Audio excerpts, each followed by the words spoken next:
بعد ما خلصت الباقي تفريز، هنا قررت بنات طبعا اليوم أشيل فراش الصالة لأن صارت حارة وبعد ما لها لازم ظلته، فراح أشيله وهم أغسله. فهنا بلشت راح ألمه هذا كله، شوفوا كلها راح ألمه هسه وأرجع لنا وأرجع لكم. هنا شلت الصالة وفراش الصالة وجبت المكنسة حتى أكنسها وأمسحها.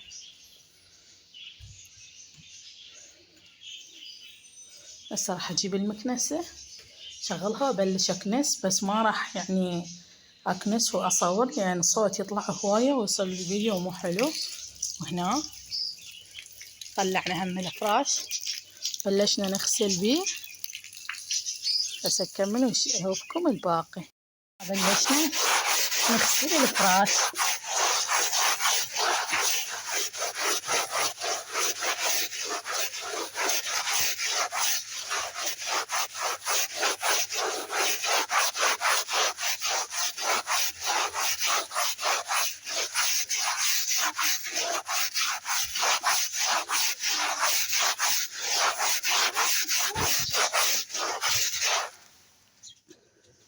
هسه نكمل باقي الغسل ونرجع لكم.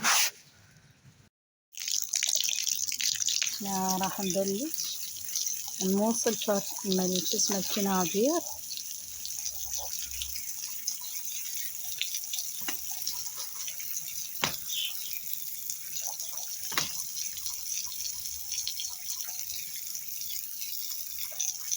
نغسلهن حتى نخلص. يا صراحة بنات قام يطلع حشرات، من جوا الفراش، فقلت خله اشيله، ابلش شوي شوي اشيله قبل رمضان نخلص منه.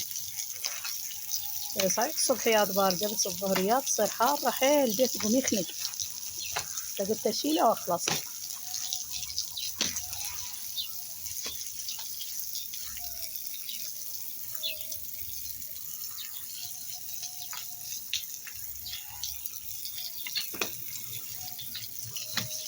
الغسلة ما زال هم الماي مستمر، خاف يقومون يقطعونه على الصيف. نغسلن هسه الشمس حلوة يبسن بسرعة، فنغسله أحسن. أنا من طبيعتي ما أحب أشيل الفراش يعني وبعدين أغسله بداية الصيف، لا أحب أغسله أصفه وأشيله، حتى بنيجي الشتاء أفرشه نظيف ما أقوم أغسل. ليش أقوم هم أتورط؟ تبدي مدارس تبدي هاي، هسه أخلص أحسن، غسله أخلص أحسن.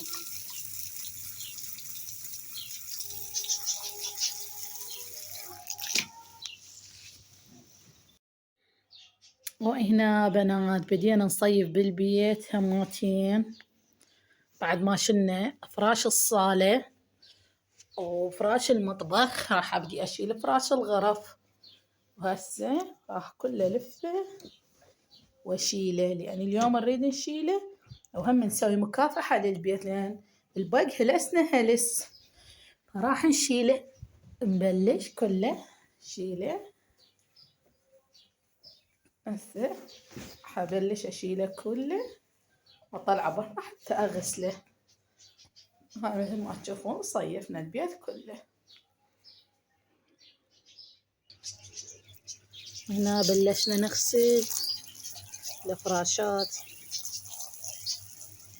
فرش البيت نغسلها، لأن أنا قلت لكم بنات أنا متعودة يعني فراش البيت من أشيله لازم أغسله، يعني ما أشيله هو وترابه وبعدين من يبدي الصيف من يبدي الشتاء العفو أقوم أغسل بيه، لا أغسله وأشيله مرة واحدة حتى من يجي الشتاء فرشه نظيف.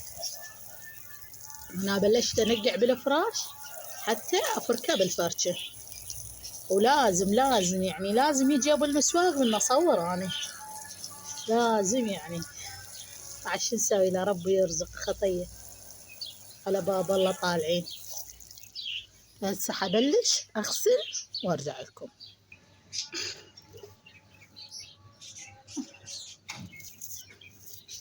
بلشنا جلس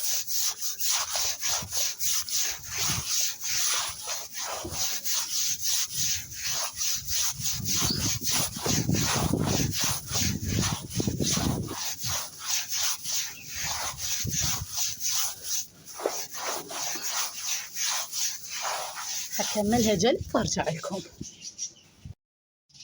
بلشنا خلصنا هاي غسل، وهاي هسه هم نفرشها مالت الهول ونغسلها. هذيك شريناها، ذيك هم شريناها، هسه هم راح نكمل ونرجع لكم النوب. بعد ما كملت غسيل الزوالي والكنابير جاي اسوي الغدا. الغدا هو قررت اليوم اسوي تشريب مال دجاج، فما راح اصور لكم يعني لان انا سابقا مسويه تشريب الدجاج بالقناه. حسوي تشريب دجاج، تمن احمر، سلطه، كلش يحبونه الجهال. هنا عندي الدجاج جايه احمسه، بس يشرب ميه اضيف له مي بعد النوب. أنا هاي طريقتي تدرون بيها. أول مرة شوية أبهر الدجاج وأنطيه نص حمسة وبعدين أحط له المي. هسه حخليه يشرب مية ويحمس، بعدين هون أحط له المي. هنا بعد ما شلنا البيت وصيفناه ومسحنا ونظفناه، هاي نتيجته النهائية. مسحنا ونظفنا عزلنا. وهذا الهول بعدني ما فارشته بس مسحته، وهسه بعد شوية راح أفرشه همين.